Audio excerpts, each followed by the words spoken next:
Hey, everybody, off the Mike Sports Network here. Another edition here of NBA playoffs coverage. I keep trying to talk myself into it, and man, maybe the New York Knicks can make a comeback, and the Indiana Pacers is just so fucking good, man. And it pains me because they broke my hearts. They broke the hearts of Cleveland. They ruined my summer. This team is so freaking good. They gave one away. They come back.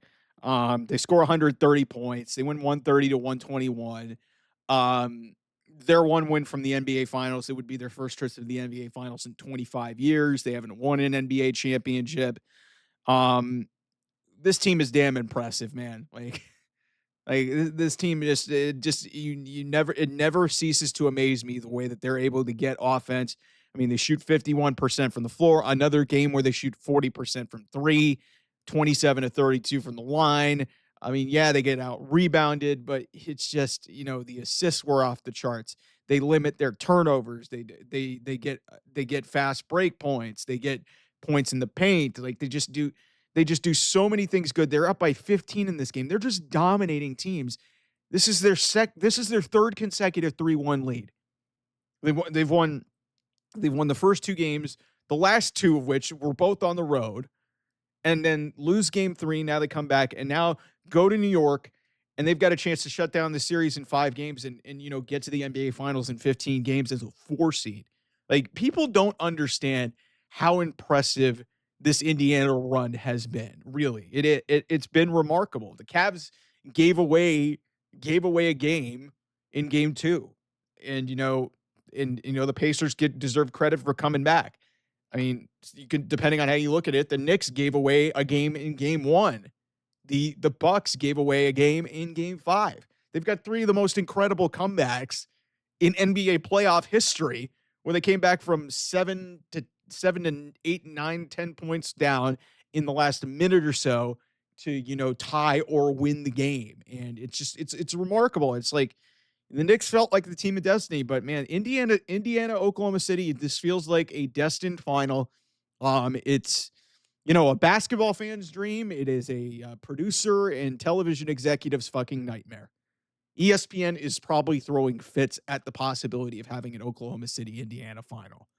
But for me, it's the best basketball final. So that's really the spiel about the whole series. Look, I think Indiana is going to win this series. More than likely, I think it's going to be in 6. I think the Knicks will win at home. But who the hell knows at this point? Indiana has proven, hey, in positions where they weren't going to close out, or they closed out in the road against the Cavs. Knicks haven't won a game at home in this series yet. It'll see how their confidence is going into that.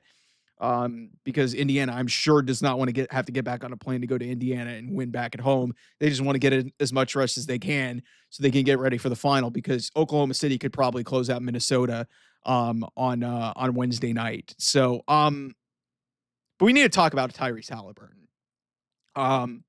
Tyrese Haliburton, ladies and gentlemen, is I gotta stop talking shit about this guy.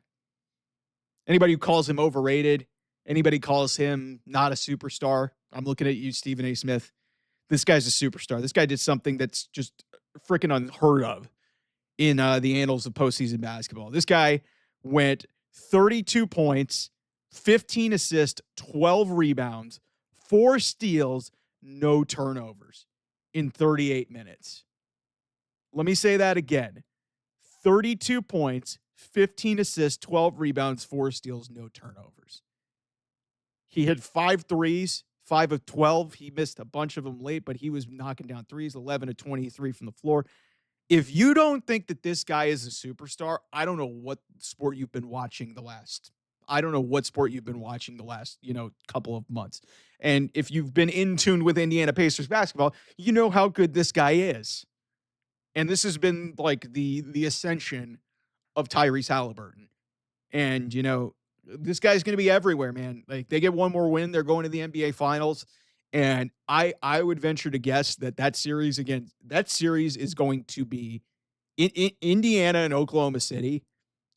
Unless you're a television executive or unless you're just a hater, that is a basketball fan's dream, because you're going to get the MVP Shai Gilgeous-Alexander against quote, Mr. Overrated, the guy who's playing maybe the best point guard of anybody in Tyrese Haliburton, who has just been freaking unbelievable and made every single killer play. He's had a couple of stinker games in the midst of things where he was trying to facilitate and not be aggressive. He came out uber aggressive in this game and was just making shots left and right. He was getting to the rim. It just, at this point, man, like, even if you're a Cavs fan, at some point you have got to appreciate what this guy has done and what this Indiana Pacers team has been able to do since the start of the year.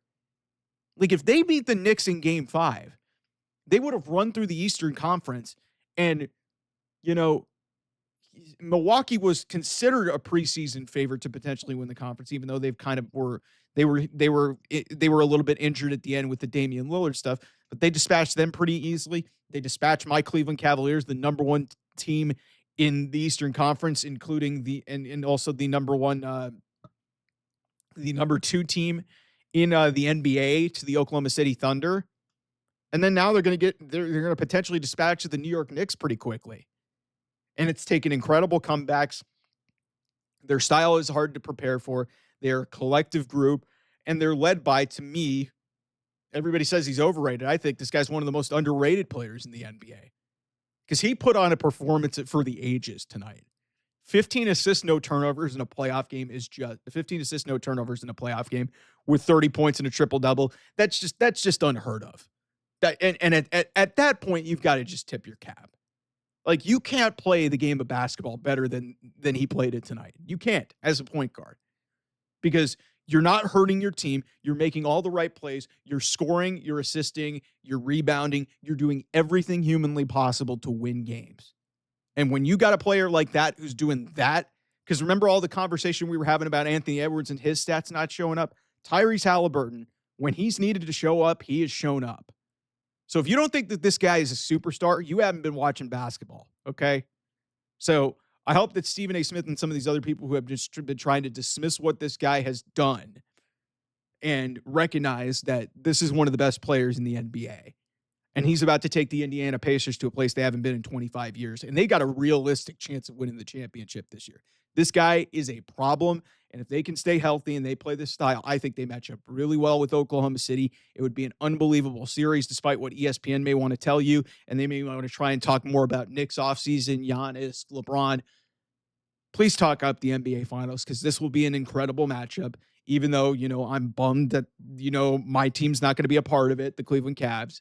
But, that's the way the cookie crumbles. That's the way you got to roll with the punches. So this is going to be interesting, man. We'll see if Oklahoma City can shut it down in Oklahoma City on Wednesday night, and then on Thursday night in New York City. It'll be very interesting to see if the